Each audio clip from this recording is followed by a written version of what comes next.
Tô aprendendo, é a primeira vez que eu estou gravando aula, viu? Isso vai ficar aí para a posteridade. Boa noite mais uma vez. Né? Entendo que a semana está bem corrida, final de semestre. Para quem trabalha no comércio, né? Uma semana bem movimentada também, em virtude aí do Dia dos Namorados. É uma noite, né? Em que nós estamos para nos enamorarmos do conhecimento. E a cada instante a gente vai aprendendo um pouquinho mais, né? Para quem já esteve em outro momento, meu nome é Valéria Soares, eu sou formada em História, tenho mestrado em História e Letras, né? E estou terminando uma especialização em História Africana e Indígena, e também estou terminando Sociologia. Então, essa vida de professora, de professor, ou até mesmo a vida de qualquer pessoa, né, que se, se pretende ser alguém que busca melhorar um pouquinho de si, ou do mundo em que está inserido, a gente está sempre buscando novas formações, novos conhecimentos, né, e é nessa perspectiva que eu vim para participar desse momento hoje, né, porque, como eu falei desde a outra vez, eu fiquei encantada com a ideia do projeto. Imagino que, assim como para a gente, né, passa o dia trabalhando e uma hora dessa está aqui, para vocês também, né, é um desafio, é muito desafiador, né, e nós estamos finalizando um processo, basicamente, né, que é o final de um semestre. E para esse momento, eu vou trazer, como eu já falei inicialmente, para o pessoal que foi chegando aí, eu vou compartilhar, né, a tela de uma aula que o Alan passou para mim, tá certo? É um material bem bacana. Só pedir aqui o auxílio de vocês, um pouquinho da paciência, porque é ruim você estar fazendo tudo, vai para uma tela, vai para outra, tá? Mas é bem rapidinho, eu estou voltando para cá. Deixa eu ver, que eu acho que agora vai dar certo.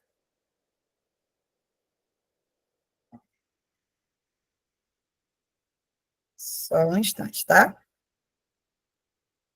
Pronto, acho que agora vai dar certo. Pronto. Tá dando para ver, não é isso? Tá tranquilo?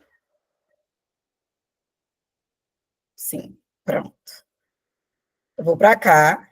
Não vou deixar a tela cheia, porque, gente, como eu falei para vocês, né? Nenhuma das pessoas da coordenação vai poder estar conosco hoje. Então, em virtude disso, eu vou ter que estar indo e voltando para recepcionar o pessoal que vai entrando no decorrer do período, né? Do momento em que a gente está aqui. Então, esse material, ele foi produzido, né? Pelo professor Alan e o Wilton Santos, que é um colega dele, para um projeto que eles estavam lá de movimento social de educação popular, sobre colonialidade e subdesenvolvimento. Tá? E aí, a primeira coisa que eu gostaria de saber de vocês é se vocês já ouviram falar já ouviram algumas dessas duas palavras, né? Já ouviram algo sobre colonialidade, subdesenvolvimento? O que é isso?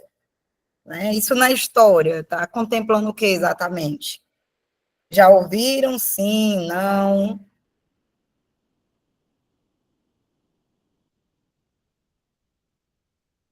Maria Áurea diz que sim. Ryan, eu acho que é Ryan, né? Não sei se é assim que pronuncia.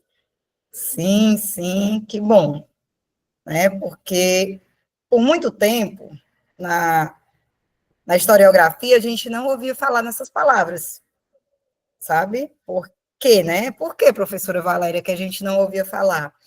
Porque a palavra, a Michele, né? Tudo bem, Michele. Mais fácil, né, de eu pronunciar o nome.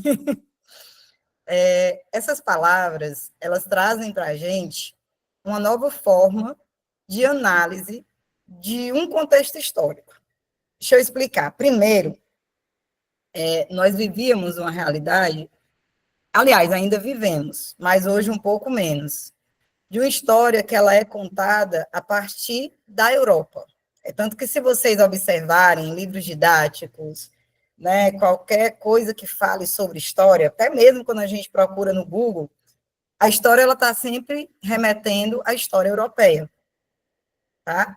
E a forma como nós vamos abordar hoje é exatamente uma nova perspectiva, é um novo olhar, sabe? Que alguns historiadores, sociólogos, antropólogos, né, a galera aí das ciências humanas, trouxeram para a gente. Porque, olha só, nós somos de onde? Nós somos do Sul, né? Nós estamos aqui na parte sul do nosso planeta. E quando a gente pensa no Sul, a gente precisa entender que quem fala do Sul tem uma outra perspectiva de mundo do que quem fala do Norte, certo? E aí eu estou pensando aqui no mapa do mundo, ao invés, né, de ser aqui o globozinho, ele ser aqui. A gente geralmente tem essa imagem, né, uma imagem mais retangular do planeta. E aí, dessa área que a gente está, a gente precisa começar a enxergar uma outra perspectiva. Porque se vocês observarem aí na parte de baixo, tem assim, desbravando mares, invadindo terras, né? E aí, para que a gente inicie esse conteúdo de uma forma mais pontual, eu vou pedir, né, licença a vocês para a gente ir um pouquinho mais para frente, tá certo? Nós vamos iniciar por este mapa, né?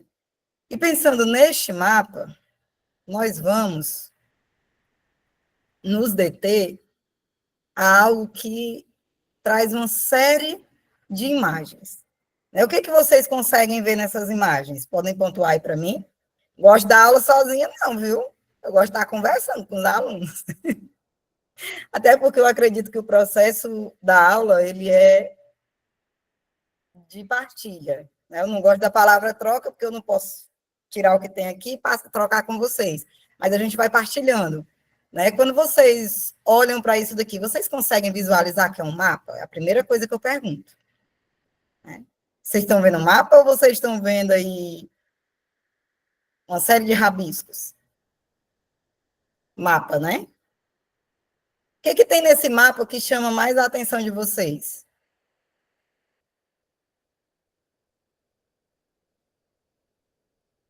Hum? Navios, nós temos navios, bem diferentes dos de hoje, né? O que tem mais aí?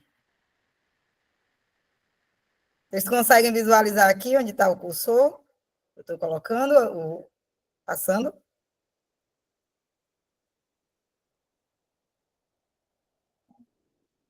Oi, oi. Criaturas. Muito bem. Aí eu vou passar para cá. Você consegue identificar o que você consegue identificar na figura? Né? Já foi trazido aí por um dos nossos colegas, criaturas. Se alguém quiser participar, né? Se não quiser digitar e quiser participar falando, é só dizer, galerinha, que a gente vai aqui dialogando, tá certo? Não fiquem aí com medo. Parece uma cobra, né? Por que você acha que há a presença de monstros marinhos no mapa? Né? O que a gente parece aqui, ó, ele lembra uma cobra, como também parece algo tipo como dragão, né? Bichos, ó. Observem que são bichos, eles são gigantescos. Se a gente vê os navios, né, e compara o tamanho do navio ao tamanho dos bichos, a gente consegue perceber aí que há uma desigualdade muito grande. São bichos realmente com aspectos monstruosos, né? E por fim, né, qual a diferença desse mapa para os mapas que são produzidos hoje? E o que que esse mapa tem a ver com a nossa história? Né? O que, que vocês acham? Nos mapas de hoje, o que, que tem nesse daqui que não tem nos de hoje? Alguém poderia me apontar só uma coisa? Paulo Henrique não consegui entender. Oi, oi.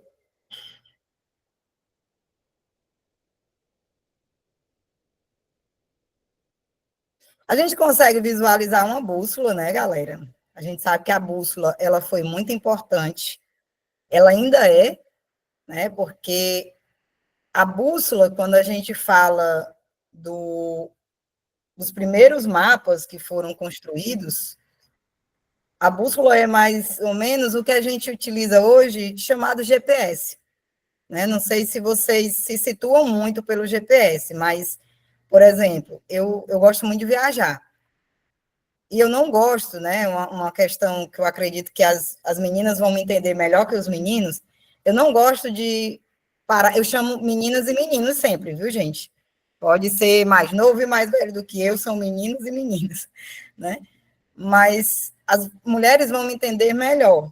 Por quê? Eu tenho medo, sabe? Eu tenho medo, às vezes a minha mãe diz assim: você não vai perguntar? Tem aqui um pessoal. Não, não vou. Porque geralmente eu viajo com a minha mãe, eu viajo com um grupo de amigas, e a gente fica muito suscetível. Então, eu prefiro utilizar o GPS, né? E utilizando o GPS, ele vai me dando coordenadas. Se eu vou para a direita, se eu vou para a esquerda, se eu sigo para frente, se eu volto, enfim, né? E aqui é como se fosse o GPS do século XIV, XV, XVI, tá? Porém, esses monstros, eles vão trazer um pouco do imaginário dos europeus, porque eles acreditavam e propagavam que para além da linha do horizonte, quando a gente olha, né, o mar, a imensidão do mar, ele tem uma linha ali que a gente não sabe onde é que termina o mar e onde começa o céu, né? Assim, as imagens, né, que a gente tem, tanto presencialmente, como se você olhar na internet, ali é chamada a linha do horizonte. E eles diziam que depois daquela linha existiam monstros. Então, por muitos anos, por muitos séculos, eles não dominaram os mares, justamente porque acreditavam que existiam monstros marinhos. Daí existirem essas figuras, né? E eu ter pedido aí a vocês para a gente ter iniciado já lá do meio dos slides, para que a gente pudesse entender por onde tudo começou, tá certo? Tá tranquilo até aqui, galera? De boinha aí para vocês. Pronto. Valéria tá indo rápido, Valéria tá indo devagar. Vão me dando aí esse termômetro, tá bom? Porque às vezes a gente tá do lado de cá e acha que tá tudo bem. Se vocês não me disserem, eu vou seguindo, ok? Aí nós vamos voltar lá para o começo.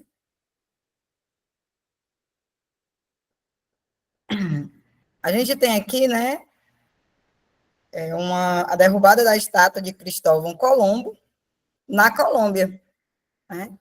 E aí, quando a gente fala de Cristóvão Colombo, a gente lembra de quem? Alguém que chegou às Américas, né? E aí, por muito tempo, essa pessoa, ela era conhecida como o descobridor da América. Hoje, nós entendemos que ele é um dos invasores das Américas, né? Por isso, a sua estátua foi derrubada. Isso daqui é um marco, né? Quando a gente fala da história, principalmente da história americana. E nós vamos observar como, apesar de o continente americano ele ser dividido em sul e norte, né? Nós vamos ver como existem algumas peculiaridades. Quando eu falo de América do Norte e América do Sul, vocês conseguem saber do que eu estou falando geograficamente? Vocês estão situados ou não? Se vocês não me disserem, eu vou acreditar que estão. Os Estados Unidos, eles ficam aonde? Na América do Norte ou na América do Sul? Na América do Norte, muito bem, Paulo. Né? Os Estados Unidos, a gente vai ter ali, né, toda aquela região que faz fronteira com os Estados Unidos, principalmente o Canadá, que é um outro país muito desenvolvido e que também faz parte da América do Norte, e a gente tem a América do Sul, né, que contempla o nosso país, bem como a Colômbia, Paraguai, Uruguai, né? E a gente vai aí se descortinando nesse emaranhado de histórias e de memórias, tá certo? Onde tudo isso começa, né? A gente vai voltar lá para o absolutismo europeu. E aí, quando a gente fala de absolutismo, a gente tem que lembrar de algumas figuras. Primeiro, entender o que significa a palavra absolutismo, né? Que ela vem de poder absoluto ao rei, tá? E ele era, vocês podem encontrar também algumas provas como antigo regime. Ele é conhecido como antigo regime porque era um regime que valia em toda a Europa, tá? E ele funcionava numa espécie de pirâmide, em que no topo a gente ia ver o clero e a nobreza, e na base, né, a gente ia ver outras figuras, que aí, representada pela burguesia e trabalhadores. Aqui ainda não existia o sistema de classe existente hoje. Hoje, quando a gente fala de organização social, nós temos um sistema de classe, que são burguesia e proletariado, né? Burguesia hoje é o dono do capital e dos meios de trabalho, e o proletariado somos nós, trabalhadores, que precisamos vender a nossa força de trabalho para receber o nosso salário, né? Inclusive, a gente falou sobre isso na aula passada, porque a aula anterior que eu tive com vocês foi de sociologia, né? Eu não sei se alguns lembram, né? Mas eu já estive em outro momento, inclusive, com essa turminha. Eu acredito que é a mesma turma que já foi esse ano, né? Acho que vocês não mudam muito. Então, assim, o absolutismo, ele tinha como organização interesses, tá? Precisamos perceber que na história da humanidade, todo e qualquer contexto, tá? Nós não podemos achar que as coisas acontecem ao acaso. Tudo é um jogo de interesses.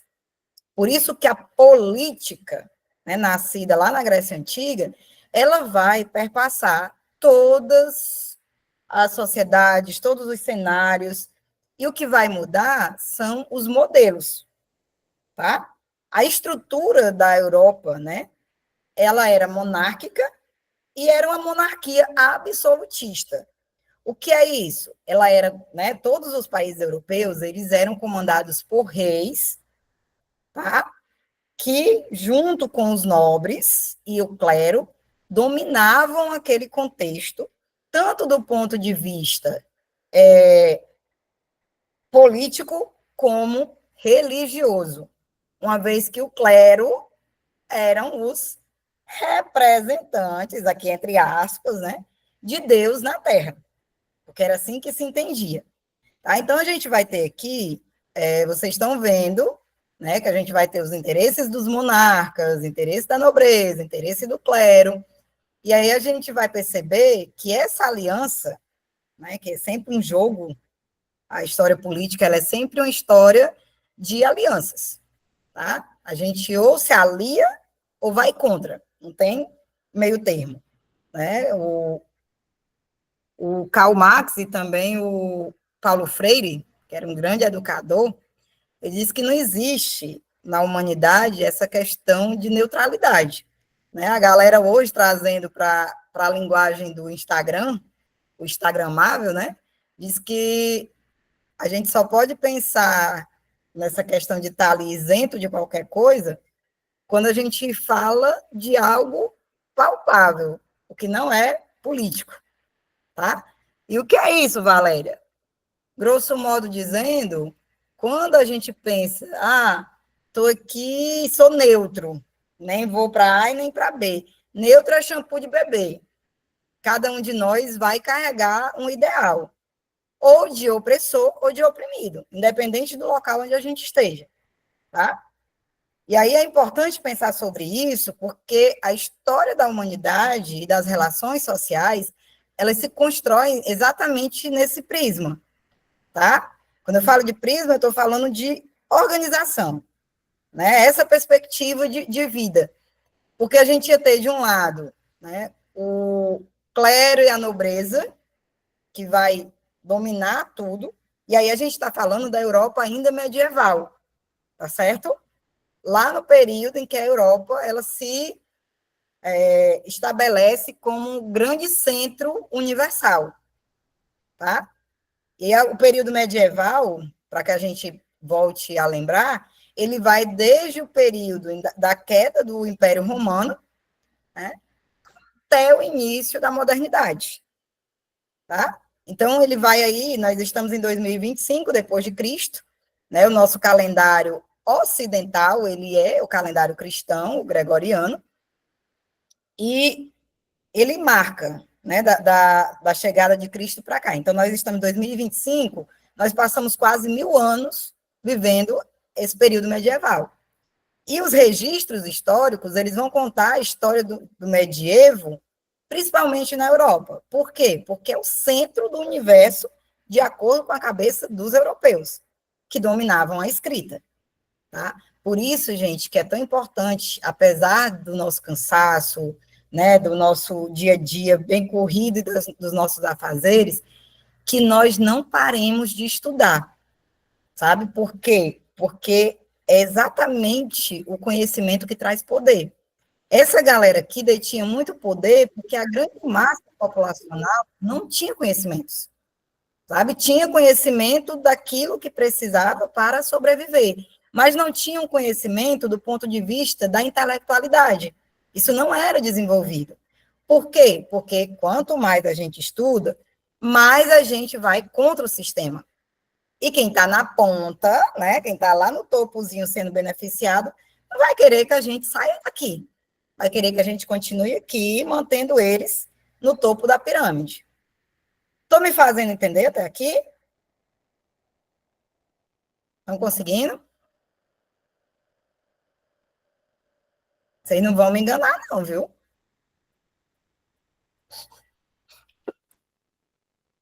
Pronto.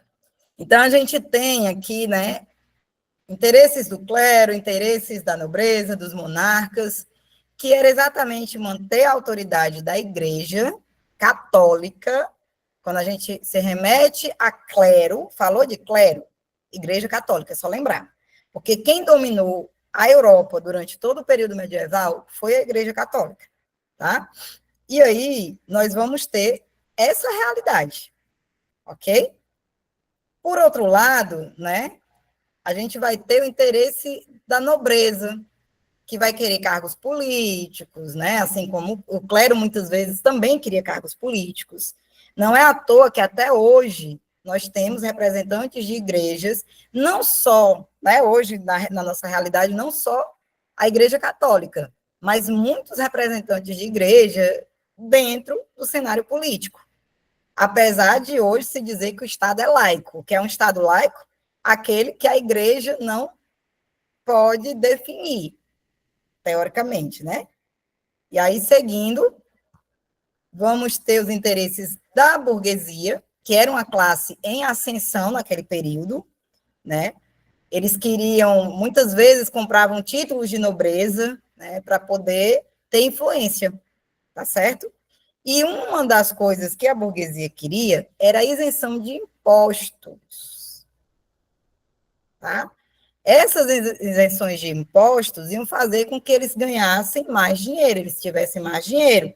Aí, gente, nós estamos no iniciozinho da era capitalista, tá certo? E aí a gente vai viver uma série de realidades.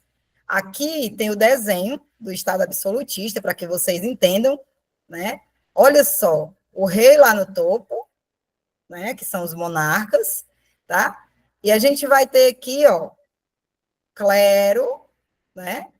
E vai ser essa galera vai ser chamada de primeiro, segundo e terceiro estado, tá? Por quê, professora? Porque o primeiro era o clero, o segundo, né, eram os nobres, os monarcas, e terceiro, os burgueses e trabalhadores. Porém, quem sustentava isso? Quem estava na basezinha, burguesia e trabalhadores, pagando impostos, né, mantendo toda a estrutura social daquele período. E dando um salto, né, a gente vai ver aí o poder da igreja durante esse período, tá? O rei tinha o poder realmente absoluto? Será? É um questionamento. Porque quem estava no topo era o rei ou era o clero? Os representantes da igreja. Quem compunha o primeiro estado? Eu falei nesse instante.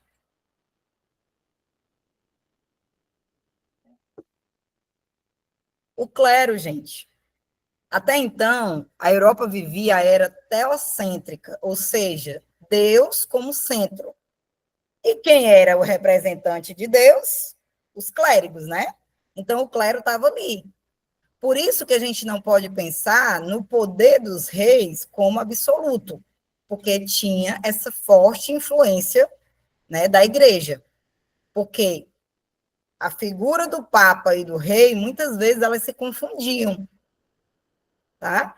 É tanto que, para vocês terem uma ideia, né, a gente está falando aqui do século 10, 12, até o século 15, mais ou menos, em que esse poder absoluto, né, até o absolutismo, ele vem até o século 18, né, 18, iníciozinho de 19 ali, porque ele só vai ser deposto, né, a partir da Revolução Francesa, que é o que a gente vai ver daqui a pouco.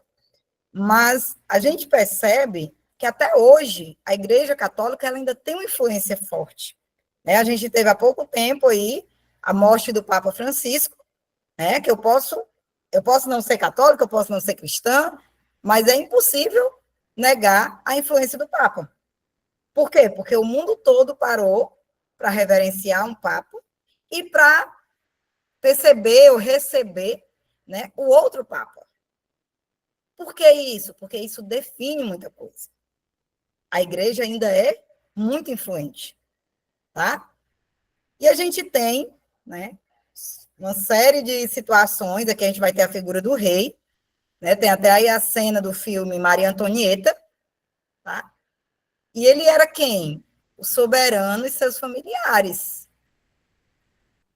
Esses reinados, eles não aconteciam, gente, essa ideia de amor, né, hoje é o Valentine's Day, né, o dia dos namorados, dos enamorados, isso veio ser construído depois, as pessoas não casavam por amor, as pessoas casavam porque elas tinham interesses comuns, eram interesses de família. Por exemplo, se eu fosse da, da família real, eu jamais poderia me casar com alguém que não fosse também de realeza, que não tivesse, né, como é que eu posso dizer? O chamado sangue azul. Pronto, eles utilizavam muito, né? Porque o sangue azul é no sentido de pureza, né? De ser um grupo superior, porque biologicamente todo o sangue é vermelho. Mas eles tinham, né? Até hoje as pessoas utilizam essa fala de sangue azul para se referir a pessoas que são superiores do ponto de vista social, tá? E aí a gente tinha essa figura do rei. Olha aí, ó, os privilégios do sangue azul, né? E aqui está trazendo algumas imagens também. Nós não vamos nos deter aqui, porque aqui é mais uma questão ilustrativa para que vocês entendam, né? Eles se vestiam dessa forma, e a gente vai ter aqui a imagem do rei da França, né? Essa imagem que tem aqui, o rei e a rainha da França.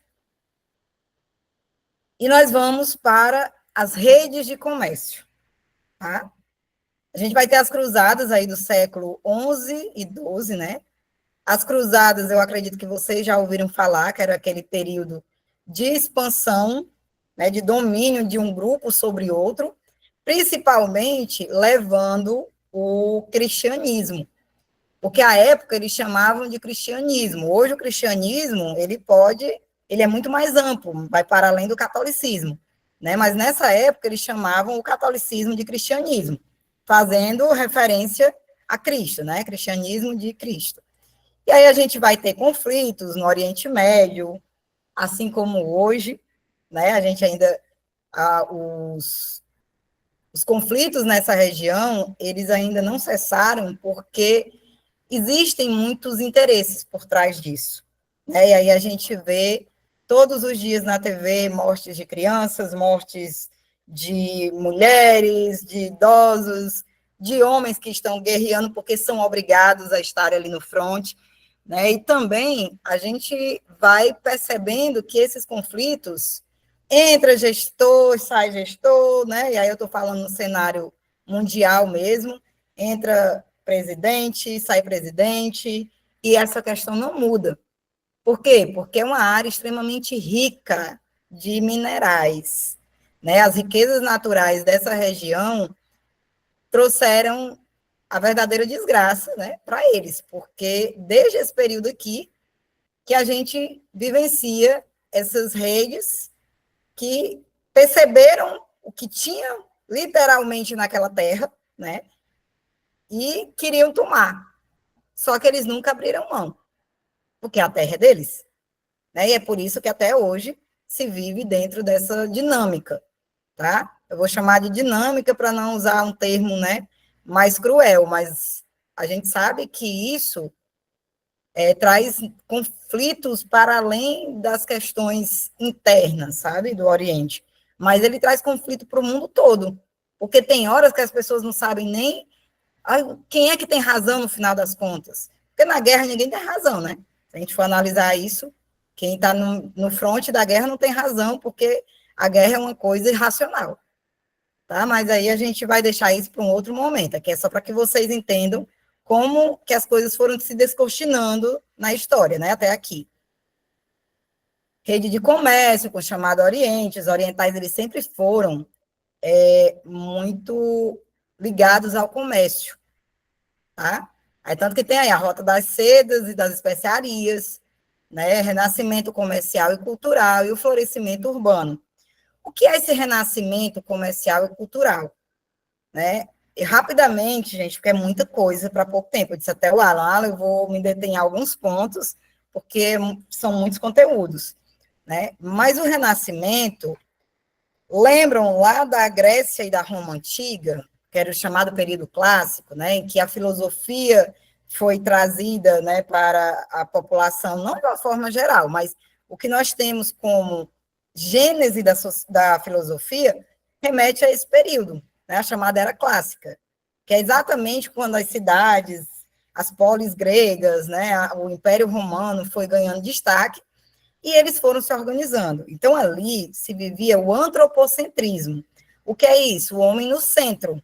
É tanto que, se a gente analisar, se a gente pega uma escultura, vamos só imaginar, se vocês quiserem colocar aí no Google, escultura era clássica. Vocês só vão ver imagens de pessoas. E são pessoas, geralmente, usar um termo atual, shapeadas, né? O pessoal está lá no shape, a barriga definida, tanquinho, os bíceps, os tríceps lá à mostra, tudo bonitinho. Por quê? Porque era o belo. Durante aquele período, se cultuava que corpo e mente tinham que estar em harmonia. E para ser belo intelectualmente, tinha que ser belo fisicamente. Então, existia muito essa questão do culto ao corpo. Quando a gente passa pelo período da Idade Média, o corpo ele vai virar alvo. Por quê? A igreja tem que dominar os corpos. Tá? E para dominar os corpos, ela vai ter que endemonizar esses corpos. E aí o que acontece? Surge, né, a história de que o nosso corpo ele precisa ser coberto, ele não pode ser exposto, ele tem que ter apenas a finalidade da procriação, porque Deus criou para isso, não para exaltar a beleza, tá. Quando a gente chega ali no século XV e XVI, se vive a era do Renascimento, tá? Esse Renascimento, que ele vai ser chamado de comercial e cultural, é justamente porque começam a fugir daquela regra lá dos monstros marinhos e começam a chegar em outras partes do globo, tá? E essa galera começa a entender, não tem monstros aqui, a gente vai encontrar terra. E, para além disso, encontraram terras populadas. Né? Elas não chegaram em terras que estavam vazias, já existiam pessoas naquelas terras. Tá? Que eles exploraram, sim, mas eles conseguiram entender que não estavam sozinhos no mundo. Então, esse renascimento, ele vai fazer com que as pessoas comecem a se interessar novamente pelas questões do cotidiano. Eu não vou viver só para trabalhar, comer e ir para a igreja, ir para a missa do domingo. Né? E aqui é onde vai surgir relógio, a ideia de tempo vai ser modificada, porque até então, né, durante o período medieval, o tempo ele era contado tanto pela natureza, né, se era dia ou se era noite, como pelo calendário litúrgico, né, que era o calendário da igreja, o calendário religioso. Tá? E aqui floresce o urbanismo. Por quê? Porque as pessoas começam a ir para as cidades, né? Já se vem a ideia da comercialização, né? Através dos pequenos burgos, que depois vão se tornar os burgueses, donos do capital, né? Do dinheiro, e do que a gente conhece hoje como meios de trabalho, tá certo? Aqui tem um mapa mental, né, da expansão marítima, e aí a gente vai ver. Né? Vocês percebem aqui que nesse mapa, do lado direito da tela, a gente vai ter a África, né?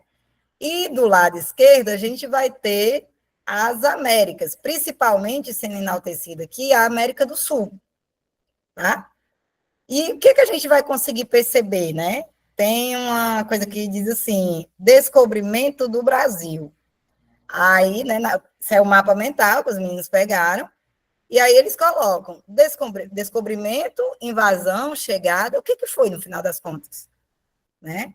E aí eu pergunto a vocês, foi um descobrimento? Eles descobriram, estava coberto ali o território, eles chegaram e tiraram um pano que estava cobrindo aquele território? Ou eles chegaram num território que já tinha dono e eles invadiram aquele espaço? Isso é uma pergunta, eu quero a resposta enquanto eu bebo a minha água.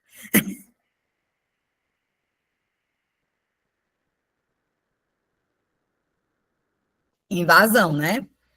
Porque não tem como a gente falar de chegada. A chegada é quando eu chego, por exemplo, na sua casa e vou viver, né? O tempo que eu estiver dentro da sua casa, eu vou seguir as suas ordens. Eu cheguei na sua casa. Mas, na verdade, eu invadi o seu espaço. Foi isso que os europeus fizeram. Tá? Que é só para que vocês entendam, né? E a gente vai ter os portugueses como os vanguardistas desse processo, porque eles tinham já desenvolvido algumas tecnologias e chegaram, né, rapidamente. A gente vai ter, é claro, né, só a gente pegando aqui a América do Sul, a América Latina como um todo, nós vamos ter não só portugueses, né, a gente vai ter holandeses, a gente vai ter franceses, vamos ter espanhóis, toda essa galera chegou aqui, exatamente, já existiam pessoas, né, mas aí, essa galera chega aqui e vai impor a sua realidade.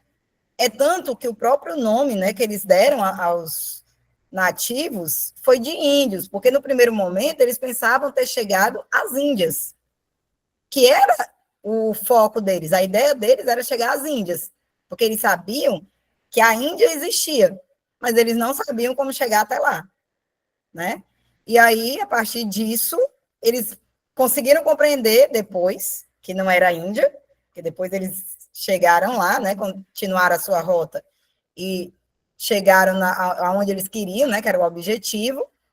Porém, eles continuaram chamando os nativos de índios. Tanto é, galera, que pode até ter alguma questão, né, na prova de vocês, falando sobre a nomenclatura.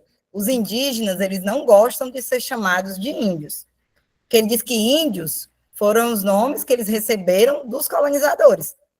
Eles podem ser chamados de indígenas, tá tudo bem, até porque o índio é como se todos fossem do mesmo grupo, né? E eles são vários povos de linguagens diversas, de características diversas, de culturas, né, bem diversas também, e eles preferem ser chamados de indígenas ou nativos, né? Assim que povos originários também é um outro termo que eles gostam de ser chamados, né? Mas que nós precisamos ir aprendendo, porque, como eu falei, a língua ela é muito importante, né? A gente está aqui é uma aula de história, mas se nós não soubermos qual linguagem utilizar, a gente acaba não saindo daquele discurso inicial, Porque olha só como é importante a questão da linguagem. Aqui tem descobrimento do Brasil, mas a gente sabe que não foi um descobrimento, a gente sabe que foi invasão, né? Uma invasão de território, né? Exatamente, Evanildo, né? A gente tem ainda essa questão do que eles levaram da gente, né? Inclusive, até hoje existem disputas para trazer muita coisa que eles levaram e que continua na Europa. Né? E aqui a gente vai ter a pirâmide socioeconômica, né, desse mercantilismo, tá? Que vai trazer algumas outras formas de enxergar essas relações. Porque, olha só, além deles terem explorado, eles buscavam, pegavam o que tinham aqui, né, eles realmente extraíam os nossos bens materiais, recursos naturais, né, e levavam para vender lá. E aí existia aumento de importação, diminuição de importações, porque eles iam vender o que estava, né, ia colocar para fora. Eles estavam pegando coisas daqui e vendendo caro para os outros estados, né? Os estados, eu estou falando aqui enquanto nação, né? Os outros países, tá? E aí a gente tem um protecionismo muito forte, uma ideia de nacionalismo ainda muito presente, né? E aqui nós vamos ter mercantilismo e absolutismo, né? Olha só o Estado absolutista voltando mais uma vez para a gente poder chegar lá na Revolução Francesa, que vai ser o ponto crucial desse momento de hoje, tá? O Estado absolutista apoia o negócio, né, os negócios dos burgueses, mas não é por nada. Assim, não é uma coisa, apoio porque a gente acha que é interessante que os burgueses ganhem dinheiro e continuem aí exportando e importando produto. Não é isso. Eles tinham uma função, sustentar a nobreza. Então, era interessante para quem estava lá no topo, né, apoiar esse negócio. E aí a gente vai ter o protecionismo do Estado, o colonialismo, tá? Que daqui a pouco a gente vai falar sobre colonialismo e imperialismo, para que vocês não se confundam, né? São dois momentos históricos diferentes, tá certo? Eles tiveram, como é que eu posso dizer? Organizações semelhantes, né? Eles se organizaram e foram executados de forma semelhante, mas eles ocorrem em contextos diferentes, tá? Um está dentro da lógica absolutista e mercantilista, que é o colonialismo, né? E o outro, que é o que a gente vai ver, que é o imperialismo, ele já vai ter uma outra conotação, porque a gente já vai estar dentro do contexto capitalista, né? O capitalismo é o sistema que rege o nosso planeta até hoje. Né? A gente tem alguns países socialistas, mas são poucos.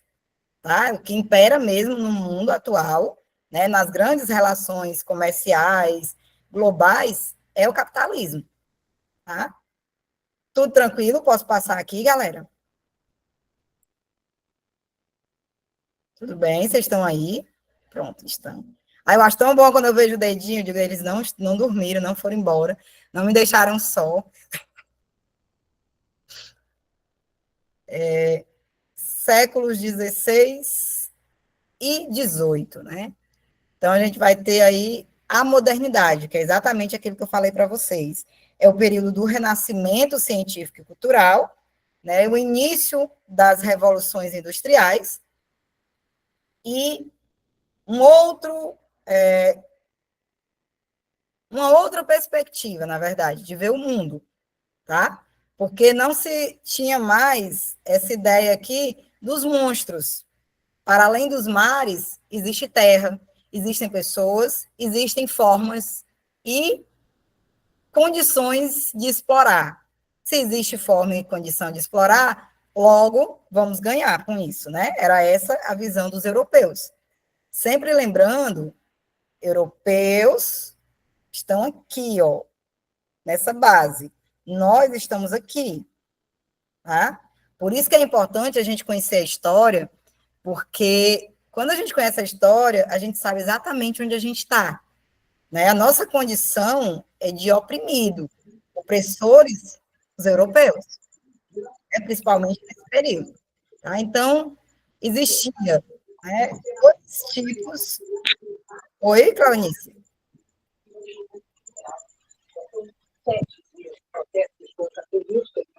Não estou conseguindo entender.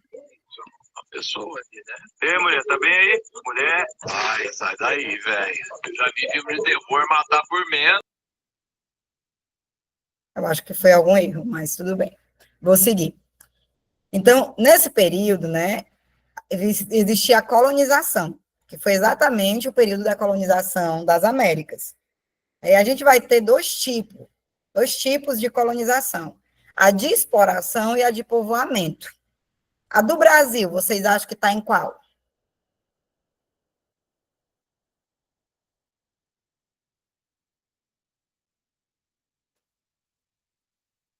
Turminha,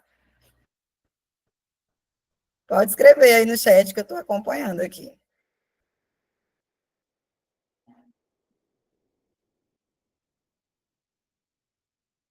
Oi, oi, estão me ouvindo?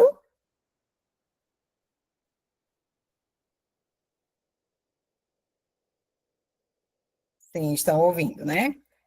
Logo, se vocês estão me ouvindo, vocês certamente devem estar vendo aqui o último ponto. As colônias de exploração, como México, Brasil, Peru e Bolívia, localizadas geralmente nas áreas tropicais, né, serviram de fonte de enriquecimento de suas metrópoles entre o século XVIII, ou perdão, XVI e XIX. Olha só, gente, o tanto de tempo que nós passamos, né, vivendo sobre essa ótica, a ótica da exploração. Tá certo? Nós passamos, né? Ah, meu Deus, vivendo sobre... acabei gravando aqui. E aí, nós vamos perceber que essa forma de colonizar, ela vai trazer o que lá no primeiro slide falava sobre a questão do subdesenvolvimento. E aqui a gente vai ter o pacto colonial, né, que é uma das temáticas que geralmente também cai em provas externas, e esse pacto ele vai ser Europa, que é a metrópole, né, e a colônia, tá? Geralmente, essas aqui, que foram, né, nomeadas, México, Brasil, Peru, Bolívia, tá certo? Sempre nessas zonas tropicais, né, que é o dos trópicos, exatamente, que é essa região mais quente do planeta, que é essa parte do hemisfério sul, né, e que vai levar para eles esses produtos. Então, o que acontecia? Além de, né, como já foi citado aí por um de vocês, existia a questão da exploração dos produtos naturais, né? Vai ter, por outro lado, aí, na dinâmica comercial desse pacto, os produtos manufaturados da Europa que vinham para cá. E eles vinham bem caros. Né? Então, se vendia matéria-prima, vamos supor, o pau-brasil, né, que foi uma das matérias-primas mais exploradas no início da colonização do nosso país.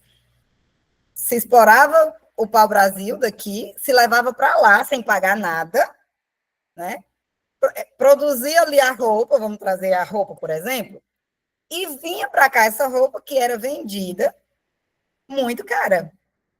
Entende? Aí a conta jamais fecharia. Aqui nasce a questão do subdesenvolvimento, tá? Porque ela vai trazer para a gente justamente esse desequilíbrio do ponto de vista da relação comercial. Tá tranquilo, galerinha? Tá dando para entender? Eu sei que é muita coisa para pouco tempo, né? Mas se tiver dando para acompanhar, por mim, tá ótimo. Que bom. E aí a gente vai ter, gente, duas questões bem pontuais: escravidão e trabalho, né? Esse trabalho, ele vai ser um trabalho compulsório, tá? Em nenhum momento é um trabalho remunerado da forma que deveria acontecer e que também a gente vai ter nas regiões de povoamento. Por exemplo, o norte da América, né? Vamos trazer os Estados Unidos, que são mais conhecidos, né? As 13 colônias da América, que se rebelaram depois contra a Inglaterra, né, que estava ali colonizando, e se transformou no que hoje a gente conhece de Estados Unidos da América. E aí, lá, apesar de ser de povoamento, do pessoal ter vindo da Inglaterra para lá, mas eles também exploravam. Eles também submeteram os nativos a esse sistema de servidão compulsória, tá? Porque aí eles não tinham remuneração, não existia, né? Era só trabalhar, trabalhar, e o máximo que eles ganhavam era um prato de comida, tá? Então, a gente vai ter essa realidade. E quando a gente fala dessa realidade, eu vou voltar mais uma vez aqui, só para enfatizar. Num primeiro momento, essa servidão e essa escravidão, ela vai ser com relação aos nativos. Num segundo momento, que já é o do imperialismo, né, nós vamos ter a chegada dos povos africanos, que também foram escravizados e submetidos às mesmas questões, às mesmas situações que os nativos inicialmente. Porque quando a igreja veio, né, para as Américas, os representantes da igreja, principalmente da comunidade jesuíta, né, dos jesuítas, eles começaram a entender os nativos como seres que precisavam ser civilizados, mas eram seres que podiam ser batizados e bababá, até conseguir essa ascensão, né, do ponto de vista deles, né, se tornarem cristãos. Porém, com relação aos povos africanos e os afrodescendentes, eles tratavam como se eles não tivessem alma. Eles eram entendidos como seres não humanos. Para vocês verem como a igreja ela reforçou muito essa questão do escravismo, né, e principalmente do racismo.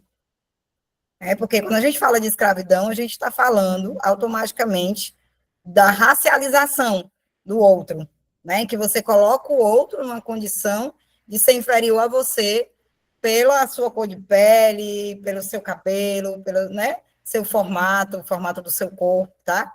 Inclusive, a gente vai ter a ciência em uma parte da história, né?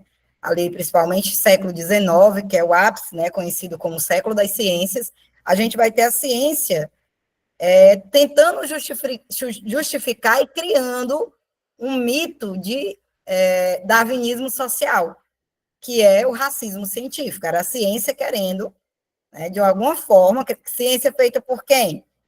Pelos europeus. É claro que eles tinham que justificar o que eles faziam com o restante do mundo, tá? Que a gente lembra que os africanos e afrodescendentes, eles sofreram mais, mas isso não quer dizer que os nativos, né, os povos originários, chamados até hoje de indígenas, que eles não sofreram, tá? Eles foram também massacrados, espezinhados, né, tiveram as suas culturas devastadas, as suas terras tomadas, né, porque realmente foi um processo muito de rupturas, né, tanto que em regiões em que eles não conseguiram romper tão rápido, até hoje a gente escuta falar, porque os indígenas são preguiçosos, né, e na verdade não é uma questão de preguiça, era uma questão de modelo social. O modelo social dos povos originários era de plantar e colher e cuidar da terra. Não tinha que ganhar dinheiro explorando o trabalho de ninguém. Então, eles não precisavam, né, se colocar ali horas e horas de trabalho para ganhar alguma coisa, certo? E aí vem a questão do subdesenvolvimento, porque o colonialismo mercantilista, né, ele vai contribuir para que esses países, até hoje, estejam numa condição o que é isso? Eles não conseguiram se desenvolver tanto quanto outros. Por quê? Justamente pelo que eu já tinha falado anteriormente, né? Riquezas naturais exploradas, força de trabalho escravizada, ou muito mal remunerada, né? E que contribuíram para que essa diferença, né, entre os dominantes e dominados, ela fosse uma diferença bem considerável, tá? E aí, depois de algum tempo, é que a industrialização, né, e toda essa questão tecnológica, ela vai chegar, né, aos países do norte, né, e aí se referindo a essa questão da Europa, né, perdão, da Europa não, das Américas, e depois de muito tempo, quando a Europa já está lá na terceira revolução industrial, é que a gente começa a viver isso por aqui, né? Os processos de industrialização, tá? Aí ele fala, uma das marcas do subdesenvolvimento é a industrialização fraca ou incompleta, tá? Porém, há países no sul, né, do sul geoeconômico, bastante industrializados, como é o caso da China, né? Aí a gente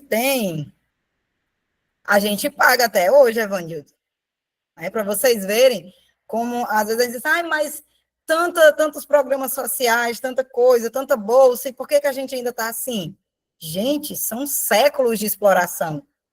Ninguém resolve assim, ó, num estalar de dedo da noite para o dia, né?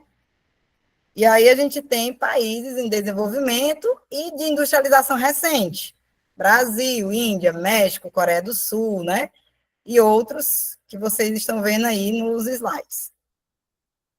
Boa parte dessas economias, né, vive ainda a primeira revolução, para vocês entenderem, né? Olha só, a gente vive hoje uma emergência climática. E lá na primeira revolução, a gente sabe que o uso de alguns materiais que são muito prejudiciais ao planeta, eles eram, né, liberados. Então, em alguns países, o uso desses materiais, um exemplo, carvão, ainda é muito comum. Né? A gente sabe a quantidade de gases poluentes que o carvão, né, joga no meio ambiente. Tá? E aí a gente tem, né, outras que também já conseguiram se sobressair e estão na segunda fase da revolução. E aí ele traz até aqui o Brasil, né, como esse exemplo de uma consolidação de uma indústria automobilística. O Brasil é referência hoje com relação a isso.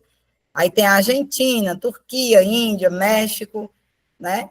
Mas ainda não estamos, por exemplo, quando se pensa em tecnologias digitais, o Brasil não é um produtor de renome, né? A gente vai pedir da onde? A gente vai pedir de outros países, né? Geralmente, nós temos aí os Estados Unidos, né, como uma dessas referências. Mas, Valéria, você falou há pouco tempo que os Estados Unidos também foi colonizado. Mas o que foi que eu disse que tinha de diferença de lá para cá? Povoamento lá e exploração aqui.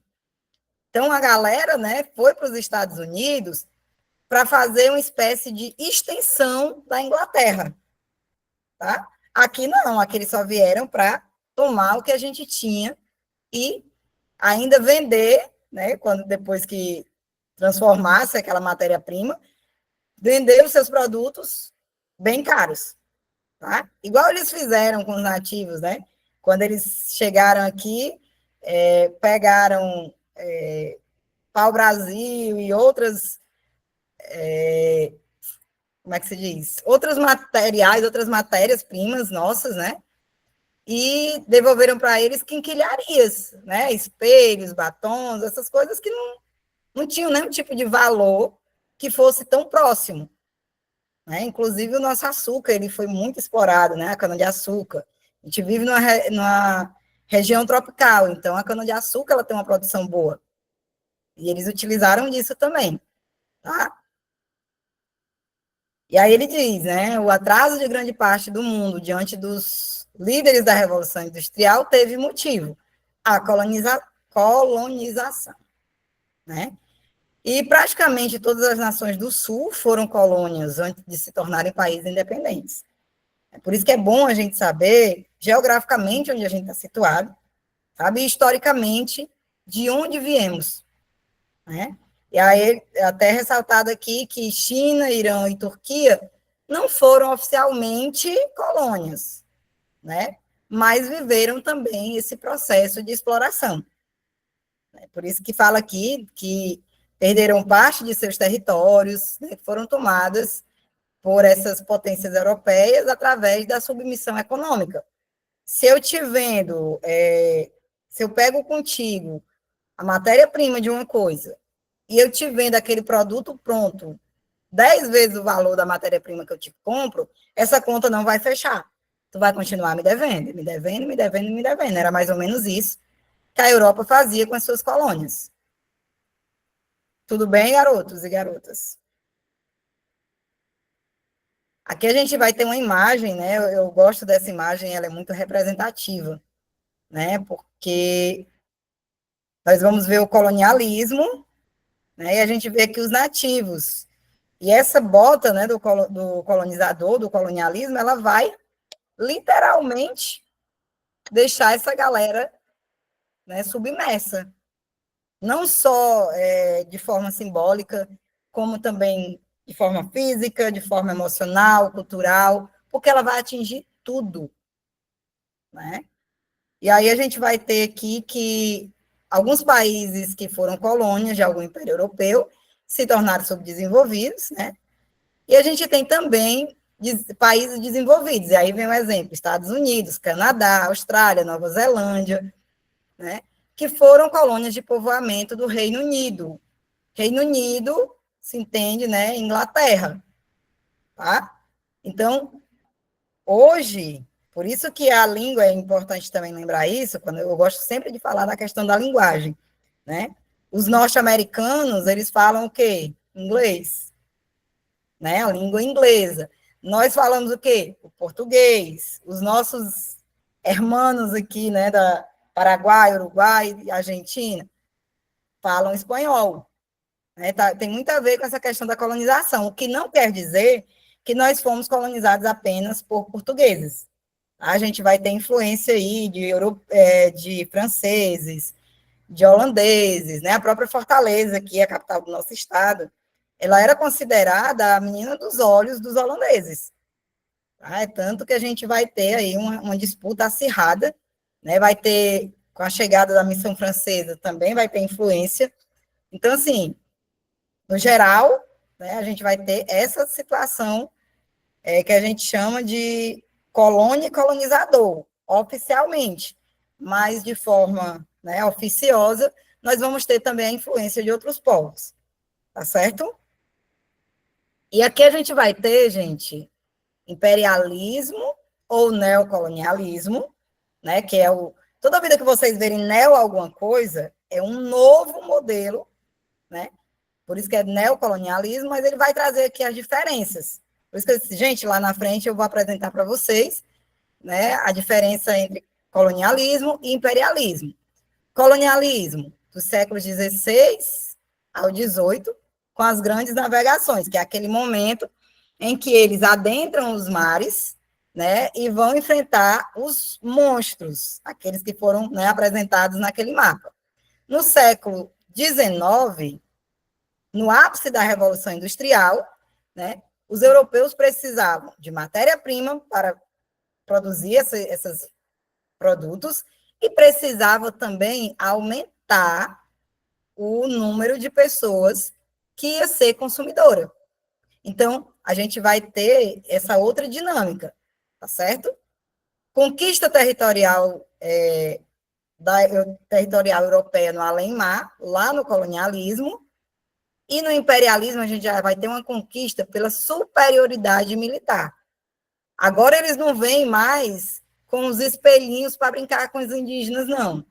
Eles já vêm com armamento, dizendo, ou vocês fazem o que a gente quer, ou a gente mata todo mundo. Né? Isso é a forma mais dinâmica, mais didática que eu encontrei de dizer, mas era mais ou menos isso que eles queriam fazer, e que eles fizeram, né? Lá no colonialismo, do século XVI a XVIII, a gente vai ter a América como uma das principais conquistas, aí disputada por França, Portugal, Espanha, Holanda, Inglaterra, por isso que eu disse a vocês, né, nós somos o Brasil, oficialmente, ex-colônia de Portugal, mas existiam esses conflitos, tá? Quando a gente vai lá para o imperialismo, a África e a Ásia são os principais territórios conquistados. É uma outra palavra que a gente precisa cuidar, né? Outros territórios invadidos, tá?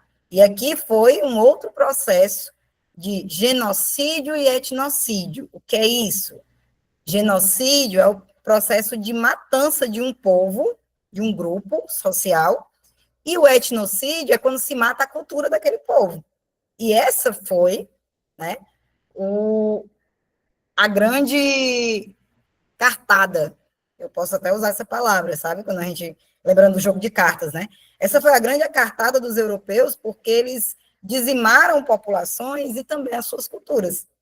Porque a partir do momento em que eles colocam, né, iniciam aí o tráfico negreiro, e trazendo esses povos para as Américas de uma forma bem desordenada, era desordenado do ponto de vista de quem estava na África ou na Ásia, né? Principalmente os africanos, que foram os que mais sofreram com essa questão do imperialismo.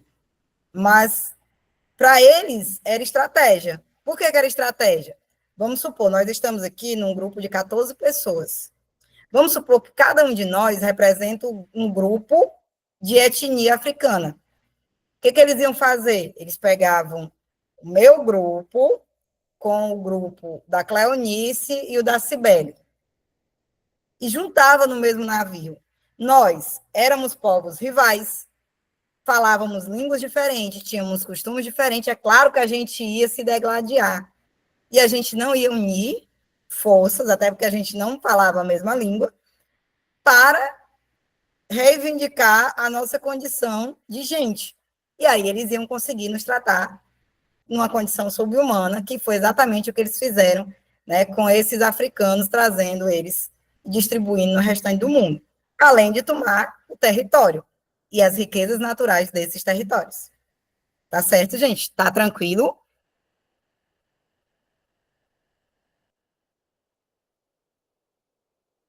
Pronto. E aí a gente vai ter aqui dominação por aliança dos indígenas, né? Quando a gente voltando aqui para o colonialismo. Introdução de elementos culturais, guerras e imposição do cristianismo no colonialismo. E aqui, quando a gente fala do imperialismo, introdução de novas ideias econômicas e culturais. Aqui é onde o capitalismo vem. Não dá para falar de imperialismo, de racismo, sem falar de capitalismo, né? Esse sistema que realmente encarcera parte da humanidade há séculos, tá? Grande intervenção do Estado, a gente tem aqui durante o período do colonialismo, quando a gente vem para o imperialismo, há uma menor intervenção do Estado, porque existe aqui o chamado liberalismo econômico, não se vive mais a era absolutista, que foi aquela lá que a gente falou no início da aula, né, em que os donos do mundo eram os reis, né, juntamente com os clérigos, tá certo? E aqui no colonialismo, qual era o objetivo? Conquistar especiarias e materiais preciosos. Quando a gente vem para o objetivo do imperialismo, conquistar matéria-prima, mercado consumidor para o excedente de capital e mão de obra barata, tá? Então, olha só como, quando a gente fala desses dois momentos históricos, apesar deles serem semelhantes, como eu falei anteriormente, eles vão se desenvolver de maneiras diferentes, até porque os objetivos não eram os mesmos, tá certo? E aí a gente vê aqui que essas disparidades econômicas, toda vez que vocês ouvirem a palavra disparidade, é de diferença, né? E ele é chamado de disparidade porque a nossa língua ela é muito rica, e aí ela vai trazer para a gente, né, várias formas que são chamadas de sinônimos, né, para que a gente possa, na escrita de um texto, a gente possa ir alterando, né, para não ficar usando sempre a mesma palavra. Então, essas disparidades econômicas, né, essas diferenças, essa grande diferença, ela vai se acentuar a partir do século XVIII, quando iniciou, né, a questão da Revolução Industrial. Foi o que eu falei para vocês. A partir da Revolução Industrial, se tem outras demandas, outras necessidades que vão surgindo, que é justamente quem vai comprar o que está excedendo de produto que não foi vendido na Europa, quem vai trabalhar de forma mais barata para que a gente possa lucrar mais, né? E o lucro é uma das premissas do capitalismo. Então, está tudo interligado, né? E aí, em poucas décadas, alguns países tomaram a dianteira e se consolidaram com um grau de desenvolvimento industrial e econômico em comparação aos demais. Um exemplo disso, Estados Unidos da Europa, da América, Canadá, né, a gente vai ter aí algumas dessas superpotências mundiais hoje que foram colônia, né, quando a gente fala no passado. E aí, do ponto de vista da história, é um passado não tão distante, né? E aí a gente vai ter aqui 1700, antes da Revolução, que se iniciou ali em 1750, a gente vai ter uma diferença de renda, e ele está dizendo aqui, pequena, se comparada à realidade de hoje. Como assim, Valéria? Dê um exemplo. Vamos supor que nesse período eu fosse a burguesa, né, e eu ia ganhar um pouco mais que os trabalhadores rurais. Hoje, a gente vê que há uma diferença muito grande. Os burgueses, de verdade, eles não precisam nem trabalhar, porque vai ter alguém trabalhando para eles. Não sei se vocês já viram, tem um memezinho, eu gosto sempre de trabalhar com memes, porque eles remetem a uma questão, a gente tem que ter o conhecimento histórico, mas uma questão muito atualizada, né? De como se faz um humor reflexivo. E aí no meme ele diz assim, ó, acorde, durma enquanto eles... Não, trabalha enquanto eles dormem, estuda enquanto eles estão dormindo, e tal, e continue nessa que você vai pagar a Hilux nova do seu patrão. Ou seja, alguém vai ser explorado para que alguém vá luxar. Não existe essa de, foi uma bondade, foi um acaso, a não ser que a pessoa ganhe na Mega Sena. Mas, excetuando esses casos, nós não vamos ter essa questão de a pessoa enricou sem explorar alguém. Toda pessoa que explora o trabalho, e todos nós, gente, somos explorados, do ponto de vista, né, da análise econômica, social, nós somos explorados. Então, todos nós somos explorados e alguém vai receber a brisa, né, vai receber só os louros desse processo, tá? E aí a diferença entre a renda do país mais rico do mundo na época, que era o Reino Unido, em relação aos outros, era pouco mais de 2 vezes. Hoje, não há nem como a gente comparar, porque existe a diferença, por exemplo, da renda do Brasil, em comparação à superpotência mundial, que é os Estados Unidos, ela é gigantesca. Tá? Algo que, às vezes, não dá nem para a gente colocar, né? E aí, quando eu digo não dá para a gente, porque nós não somos da área, né, desse comércio internacional, mas que até para a gente fica difícil da gente mensurar. Tá? E aqui a gente está falando, né, que nessa parte aqui, para a gente já ir se encaminhando para o final, nós já estamos a mais de 1 hora de aula, gente. Por isso que eu estava aqui com sede, a garganta incomodando, eu não sabia o que era. Mas eu percebi agora, às 20 horas e 40 minutos. Enfim, 1.700, né? Existia uma renda semelhante à dos latino-americanos, ou seja, nossa, né? Já que nessa época todos os continentes eram habitantes de colônias pertencentes às metrópoles europeias. Ou seja, 1.700 para 2025 é um pulo do ponto de vista histórico, né? Para a gente é muito tempo, mas do ponto de vista histórico é um pulo. E alguns desses países, né, com essa expansão, ela vai mudar drasticamente. Que ele diz aqui, ó, no último pontinho, já no final do século XIX, em 1870, as desigualdades internacionais eram bem mais evidentes. Nessa época, o mundo vivia o apogeu da Revolução Industrial. Ou seja, a Revolução Industrial ela foi fundamental para aumentar essas desigualdades. Tá? Uma vez que ela produz, e para produzir ela precisa explorar, e quem explora vai continuar ganhando em cima daquilo. É o lucro, né? E aqui, qual a explicação para essa crescente disparidade entre um grupo de países e o restante do mundo? O avanço das indústrias, a introdução da máquina, a elevação da produtividade da mão de obra. Gente, quando na Revolução Industrial a esteira entrou no sistema fabril, não sei se alguns de vocês já trabalhou em fábrica ou conhece, né? Aquele filme Tempos Modernos, que eu citei na aula anterior, ele cabe muito bem aqui também. Porque quando a esteira ela é inserida dentro do processo, as pessoas vão trabalhar no tempo da máquina, não é mais no tempo delas. Então, a produção aumenta. A desigualdade, né, a disparidade, ela vai aumentar da mesma forma, na mesma proporção. A elevação da produtividade, tanto por inovação tecnológica, quanto pela qualificação da mão de obra. Tá? Isso vai também remeter muito à questão dessa desigualdade. Pois é, eu já trabalhou com os trilhos na Vulcabras. Se você perde o time da máquina, você barra todo o processo, não é assim? Que acontece em fábrica. Então, quando se barra um processo em fábrica, é sinônimo de perda de dinheiro, por isso que eles não permitem. Por isso que quando você, de alguma forma, barra ali o processo, você para o todo e tempo, dentro da lógica capitalista, é dinheiro. Por isso que não pode parar. E a Vulcabras, se eu não me engano, funciona dia e noite. Tem a galera que trabalha durante o dia e a galera que trabalha durante a noite.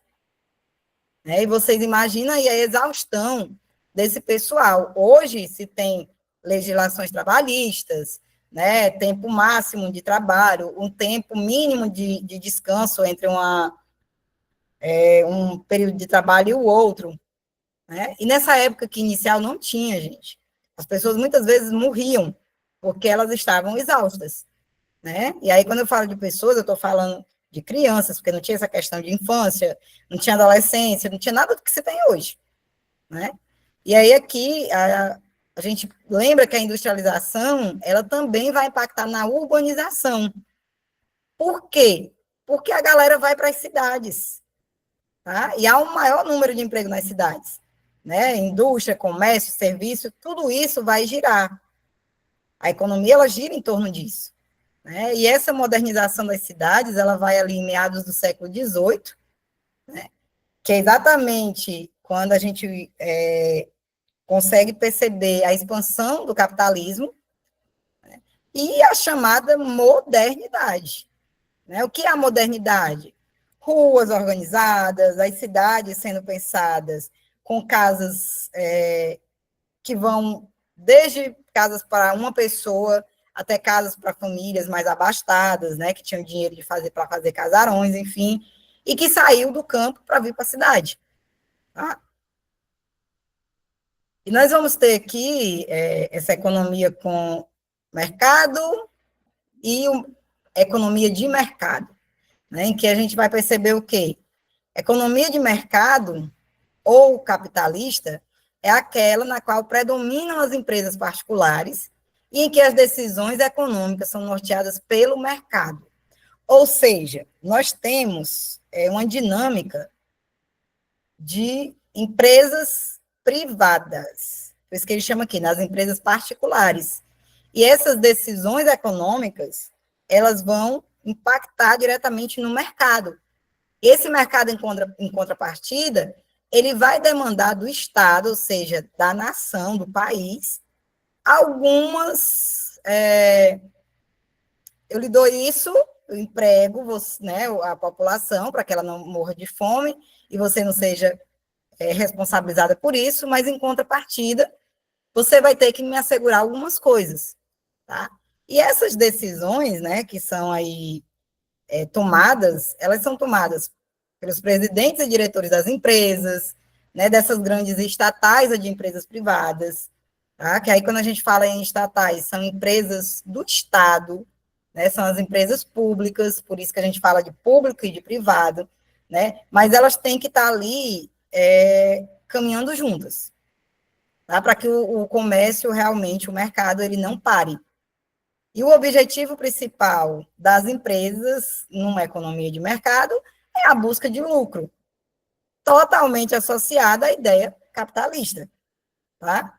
E aí, essa economia, voltada para o comércio, como produtora de mercadorias, bens, serviços e tal, ela vai fazer a máquina do capitalismo girar. As pessoas saem do campo, vão para a cidade. Essa cidade, ela precisa se preparar para receber as pessoas. Um exemplo disso, mais uma vez, Quando o pessoal for assistir a nossa aula, vai dizer assim, Gente do céu, como essa mulher falava do Dia dos Namorados. Mas eu estou trazendo a data porque ela é muito significativa.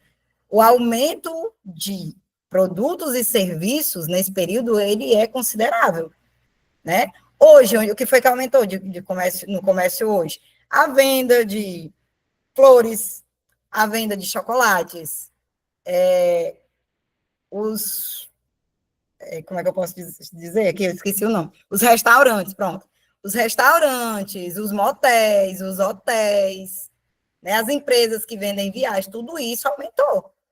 Porque as pessoas querem esse serviço, maquiagem, né? Eu acho que não só a maquiagem, mas essa questão do perfumaria, né? Que tem hidratantes e tal e tal.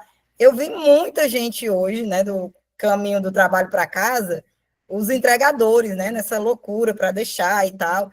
E a gente percebe que tudo isso é que faz com que a roda do capitalismo continue girando. Porque, gente, se não tem venda, não tem comércio.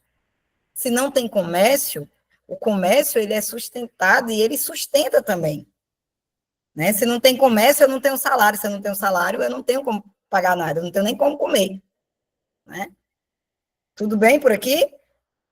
E aí, aqui a gente vai ter uma questãozinha para finalizar. Eu tinha dito ao Alan que eu ia inserir mais questões, mas o nosso tempo não deixa. Nós já estamos aqui há mais de 1h30, né? Então, a gente realmente precisa caminhar para o encerramento. Ele trouxe uma questão do Enem, 2019, que diz assim: até o século XVII, as paisagens rurais eram marcadas por atividades rudimentares, ou seja, toda a organização rural, ela existia atividades que eram muito grotescas, né, usando esse termo que eu nem gosto muito, mas é porque elas eram muito principiantes, muito manuais, de baixa produtividade, né? E aí, a partir da Revolução Industrial, principalmente com o advento da Revolução Tecnológica, houve o desenvolvimento contínuo do setor agropecuário, né? E, portanto, houve consequências econômicas. É isso que ele vem dizendo, o texto vem dizendo. Consequências econômicas, sociais e ambientais interrelacionadas com o período posterior à Revolução Industrial, as quais, e aí a gente vem aqui, a erradicação da fome no mundo está associada a isso? O que a gente falou aqui tem a ver com isso, com esse item A, essa alternativa A, o que vocês acham? O aumento das áreas rurais e a diminuição das áreas urbanas, a gente viu o inverso, né? A gente vê aí o crescimento das áreas urbanas e uma redução das áreas rurais. Porque exatamente as pessoas foram para as cidades para conseguir emprego e se manter. E muitas vezes não conseguia na indústria, ia para o comércio e começou a oferecer serviço, né? A erradicação da fome, gente, é algo que a gente sabe que não existe, né? Nós ainda temos, não só no cenário nacional, mas em todo o cenário mundial, pessoas morrendo de fome. Ai, professora, não existe, mas isso existe. Mas tem o Bolsa Família, mas ele é só um paliativo, ele não vai resolver o problema da fome. Porque o problema da fome, ele é estrutural, né? Ele mais anteriormente, quando a gente fala, por exemplo, da Revolução Francesa, a fome foi um dos motivadores da Revolução Francesa. As pessoas estavam passando fome e continuavam pagando impostos para manter o clero e a monarquia numa situação confortável do ponto de vista, né, de qualidade de vida. A maior demanda por recursos naturais, entre os quais os recursos energéticos, será que é essa? Por enquanto, essa tem, para mim, parece a mais propícia a ser a nossa alternativa. A menor necessidade de utilização de adubos e corretivos na agricultura, a questão está falando sobre isso? Nossa aula citou algo nesse sentido? Citou, mas não de forma mais pontual ou de forma mais genérica, né? Foi como a gente pontuou, a gente não falou de forma aprofundada. O contínuo aumento da oferta de emprego no setor primário da economia em face da mecanização, o que vocês acham? Seria a alternativa C ou a alternativa E?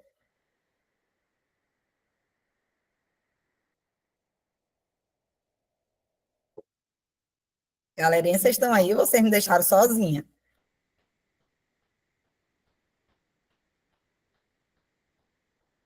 Oi, oi.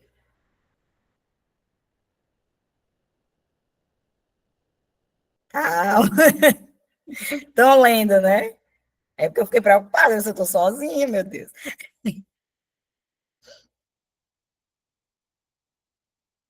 E aí?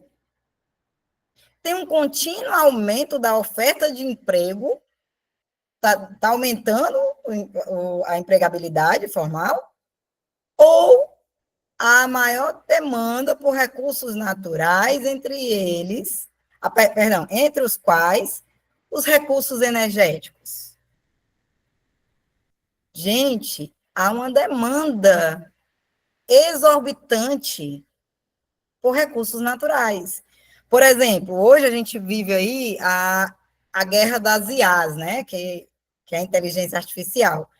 E, por exemplo, aqueles desenhozinhos que pareciam as caricaturas da Mônica, né, dos desenhos animados que a gente fez, aquilo dali precisa de litros e litros de água para refrigerar as máquinas que produzem aquelas imagenzinhas.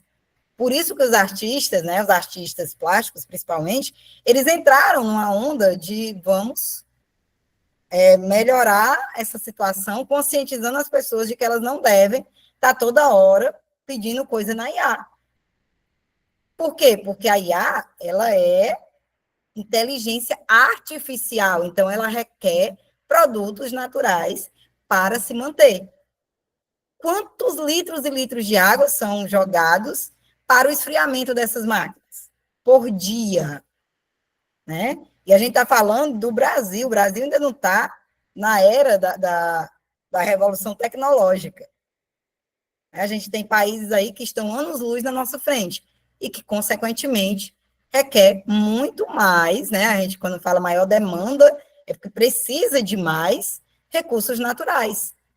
Tá? Então, a alternativa correta aqui é a alternativa C, né?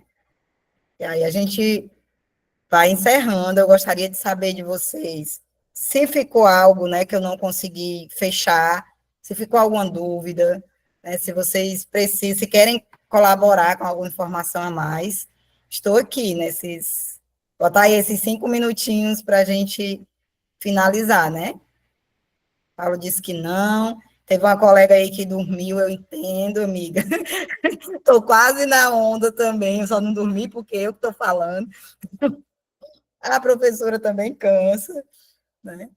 Mas eu acho que deu, né, para a gente desenvolver bem a temática. Ela é muito extensa, porque ela perpassa várias outras temáticas, e ela vem aí de tempos históricos distintos, então, vez por outra, eu precisava falar de algum acontecimento pontual para que vocês se situassem no tempo e no espaço. Né? E agora eu deixo aí com vocês, né? Querem fazer perguntas, querem fazer alguma colocação, fiquem à vontade.